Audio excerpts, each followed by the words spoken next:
বাড়িতেই খুব সহজে একদম দোকানের মতন কালাকাঁদ মিষ্টি যে বানানো যায় এই ভিডিওটা না দেখলে বিশ্বাস করতে পারবেন না। নমস্কার বন্ধুরা, মন্দিরাস ইন্ডিয়ান কিচেনে সকলকে স্বাগত।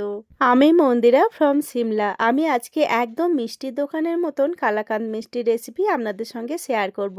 মাত্র দুটো উপকরণ দিয়ে বানিয়ে নিতে পারবেন। তো চলুন রেসিপিটা দেখে নেওয়া যাক।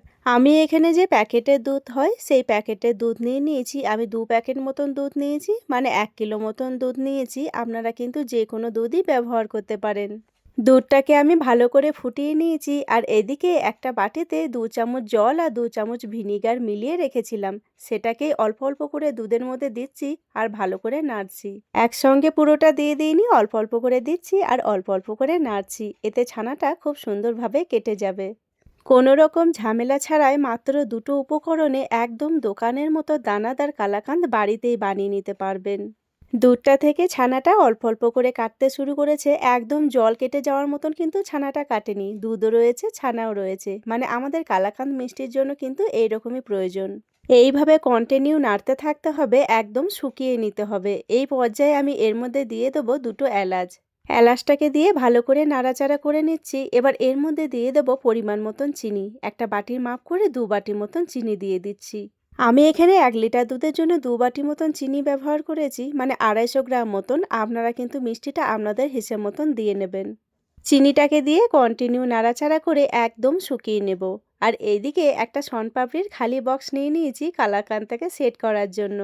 আপনারা আপনাদের পছন্দের যে কোনো পাত্র নিয়ে নিতে পারেন। এবার এর মধ্যে দিয়ে দিচ্ছি সামান্য পরিমাণে ঘি।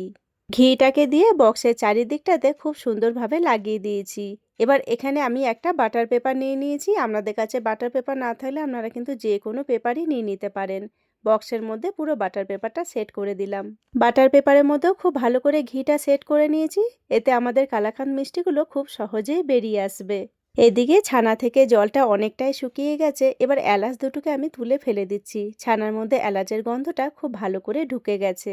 আপনাদের যদি কালাকাঁদ মিষ্টিতে এলাচের গন্ধটা ভালো না লাগে তাহলে আপনারা স্কিপ করে যেতে পারেন।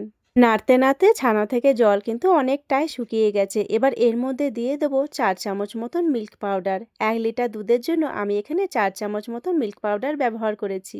মিল্ক পাউডার দিয়ে ভালো করে নাড়াচাড়া করতে করতে একদম শুকিয়ে নেব। আমি সবসময় চেষ্টা করি আপনাদের সঙ্গে সহজ আর ইউনিক রেসিপি শেয়ার করার। তাই আমার এই ছোট্ট ছোট্ট রেসিপিগুলো যদি আপনাদের একটুও ভালো লেগে থাকে তাহলে লাইক, শেয়ার, সাবস্ক্রাইব করে পাশে থাকবেন। আপনাদের একটা লাইক আর সুন্দর একটা কমেন্ট আমাদের আগামী দিনে আরও সুন্দর সুন্দর ভিডিও বানানোর অনুপ্রেরণা দেয়। আর যেসব দাদা দিদিরা সুন্দর সুন্দর কমেন্ট করছেন তাদেরকে জানাই অসংখ্য ধন্যবাদ। আপনারা এইভাবেই আমার পাশে থাকবেন। এবার এর মধ্যে দিয়ে দিলাম 1 চামচ মতন ঘি। ঘিটাকে দিয়ে আবারও ভালো করে নাড়াচাড়া করে নিচ্ছি। এই সময় কন্টিনিউ নাড়াচাড়া করতে হবে, নইলে কিন্তু তলায় লেগে যেতে পারে। কন্টিনিউ নাড়াচাড়া করে একদম শুকিয়ে নিয়েছি। দেখুন কড়াই থেকে কিন্তু ছেড়েও যাচ্ছে। এবার গ্যাসের ফ্লেমটাকে অফ করে দিচ্ছি। এবার যে কালাকাঁদ বানানোর জন্য বক্সটা রেডি করেছিলাম আমি এর মধ্যে আস্তে আস্তে করে দিয়ে দিচ্ছি। গরম থাকতে থাকতেই কাজটা করে নিতে হবে। আমি বক্সের মধ্যে ঢেলে নিয়ে একটা স্প্যাচুলারের সাহায্যে চারিদিকটাকে ভালোভাবে সেট করে নিচ্ছি। আমি এখানে ভালো করে সেট করে নিয়েছি। এবার এটাকে পুরোপুরি ঠান্ডা করে নিয়ে তারপরে আসছি। আমার এখানে পুরোপুরি সেট হয়ে গেছে। এবার একটা প্লেটের মধ্যে আমি ডিমোল্ড করে নিচ্ছি। বাটার পেপারটা দেওয়ার কারণে খুব সহজেই বেরিয়ে আসবে। এই রকমভাবে যদি আপনারা কালাকাঁদ মিষ্টি বাড়িতে বানিয়ে খান তাহলে কিন্তু বাইরে থেকে কিনে খেতে ইচ্ছে করবে না, এতটাই টেস্টি হয়। বানানোটাও খুব সহজ, মাত্র দুটো উপকরণ দিয়ে খুব সহজেই বানিয়ে নিতে পারবেন। এবার একটা চাকুর সাহায্যে কালাকাঁদ মিষ্টিগুলোকে কাট করে নেব। আপনারা কিন্তু আপনাদের পছন্দের মতন ছোট বা বড় করে নিতে পারেন। হঠাৎ করে যদি মিষ্টি খেতে ইচ্ছে করে দুধ চিনি থাকলেই খুব সহজে এই কালাকাঁদ মিষ্টিটা বানিয়ে নিতে পারবেন। আমার এখানে সব কালাকাঁদগুলোকে সুন্দরভাবে কাট করা হয়ে গেছে। আমার এখানে 1 লিটার দুধে 12টা মতন কালাকাঁদ মিষ্টি তৈরি হয়েছে। দেখতে দেখুন কতটা লোভনীয় হয়েছে। কে বলবে যে এই কালাকাঁদ মিষ্টিগুলো বাড়িতে বানানো। এবার আমি এই কালাকাঁদ মিষ্টিগুলোকে 2 ঘন্টার জন্য ফ্রিজে রেখে দেব। ফ্রিজে থাকলে মিষ্টিগুলো খুব ভালোভাবে সেট হয়ে যাবে। আপনারা চাইলে এর ওপরে আপনাদের পছন্দ মতন ড্রাই ফ্রুট ব্যবহার করতে পারেন। আমি কিন্তু একদম প্লেন রেখেছি। আপনারাও বাড়িতে ঝটপট বানিয়ে ফেলুন মাত্র দুটো উপকরণ দিয়ে এত মজাদার কালাকাঁদ মিষ্টি।